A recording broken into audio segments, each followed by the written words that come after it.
బీహార్లో వరుస బోట్ల ప్రమాదాలపై బయోడీజిల్పై అనుమానం వ్యక్తమవుతున్నాయి. ఆటోనగర్లో బయోడీజిల్ మాఫియా ఆగడాలు యథేచ్ఛగా సాగుతున్నట్లు తెలుస్తోంది. దీనిపై మరింత సమాచారం మా ప్రతినిధి కిషోర్ అందిస్తారు.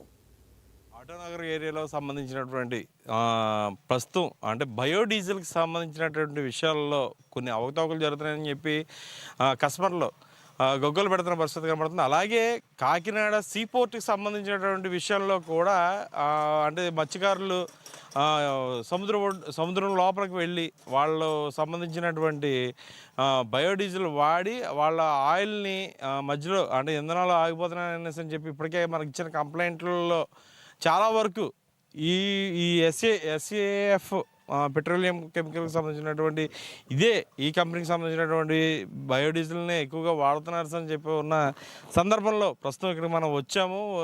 99 టీవీ ఎక్స్క్లూజివ్గా ఇక్కడ రావడం జరిగింది. అదే విషయంలో ప్రస్తుతం ఇక్కడ ఎక్కడి నుంచి వస్తుంది ఈ బయోడీజిల్ అంటే దానికి కంపెనీ వాళ్ళు మనం వచ్చాము, మీడియా వాళ్ళు వచ్చారని చెప్పి ఇప్పటికే లోపల వర్కర్స్ వర్క్ చేస్తున్నప్పటికీ కూడా బయట తాళాలు వేసుకున్న పరిస్థితి కనబడుతుంది. అది యథార్థంగా చెప్పాల్సింది ఏంటంటే లోపల ఎంప్లాయీస్ ఉన్నారు, అట్ ది సేమ్ టైం వాళ్ళకి సంబంధించిన వర్క్ జరుగుతుంది. ఏ విషయంలో వర్క్ జరుగుతుంది అనే మీద విషయంలో ప్రస్తుతం లోపల ఎటువంటి వెహికల్స్ ఉన్నాయనే దాని మీద పూర్తిగా మనం సమగ్ర విచారణ చేపట్టినప్పటికీ ఒక ఆయిల్ ట్యాంకర్ అలాగే బయటికి వెళ్ళడానికి రెడీ అయినటువంటి వెహికల్స్ కూడా లోపల కనబడుతున్న పరిస్థితి కనబడుతుంది.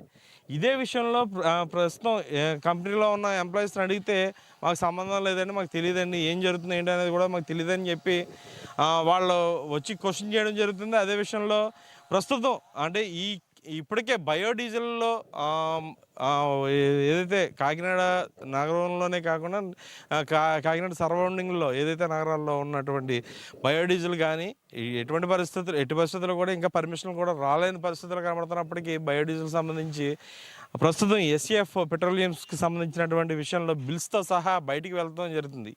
ఈ బయోడీజిల్ ఎక్కడ తయారవుతుంది, ఎలా తయారవుతుంది అనే విషయంలో పక్కన పెడితే ప్రస్తుతం అక్రమ మార్గంలో వచ్చిన ఆయిల్ ట్యాంకర్స్ మాత్రం లోపల ఉన్నాయి.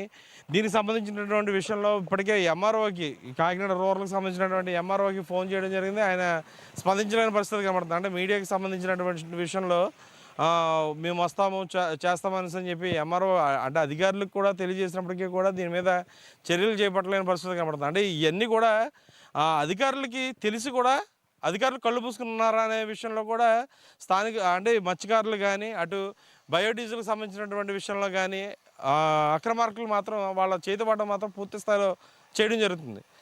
అంటే వీటిపైన అధికారులు ఎటువంటి యాక్షన్ తీసుకుంటారనే దాని మీద 99 టీవీ ఎక్స్క్లూజివ్గా మరొక దాంట్లో చూపించే ప్రయత్నం చేద్దాం. కెమెరామెన్ శ్రీనితో కిషోర్, 99 టీవీ కాకినాడ జిల్లా నుండి. సూర్యాపేట జిల్లా హుజూర్ నగర్లో ఘనంగా ఎంఆర్పీఎస్ జిల్లా కార్యాలయం ప్రారంభోత్సవం జరిగింది. ఈ కార్యక్రమంలో ఎంఆర్పీఎస్ జాతీయ కార్యదర్శి బొజ్జ సైదులు, ఎంఎస్పీ జిల్లా అధ్యక్షులు యాతగిల రాజన్న, మున్సిపల్ వైస్ చైర్మన్ కోతి సంపత్ రెడ్డి పాల్గొని కార్యాలయాన్ని ప్రారంభించారు. ఈ సందర్భంగా వారు మాట్లాడుతూ ఎంఆర్పీఎస్ కార్యాలయం హుజూర్ నగర్లో ఓపెన్ చేయడం చాలా సంతోషంగా